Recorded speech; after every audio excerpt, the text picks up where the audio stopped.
So you're presenting to a prospective client and they're asking you about prescription coverage. This may seem simple on paper because you're looking at the prescription coverage and you see co-pays for the prescriptions. However, you need to understand the relationship between the prescription coverage and the actual formulary that the insurance policy uses. Every insurance policy is going to have a prescription drugs management formulary, which is going to have a list of all covered medications. So just because you see that this policy has a $10 copay for generic prescriptions doesn't necessarily mean that that client's prescription is going to be covered on the policy. That needs to match up with the formulary, and as long as it's on the formulary and it's classified as generic, it'll be underneath that generic prescription copay. And the same goes for name brand, preferred name brand, and specialty medications. Typically your specialty medications are going to have the highest cost, and sometimes they'll even, have to pay their deductible before they'll get coverage for specialty meds because of the nature and the expense of those medications. And then your brand names, usually you have two classifications of brand name medications. You have preferred brand name and non-preferred brand name.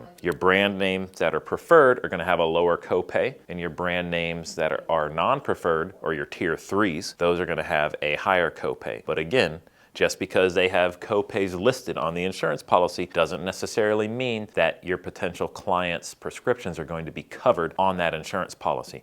You need to make sure that you are checking the formularies to be sure that that specific plan lists that medication as a covered medication.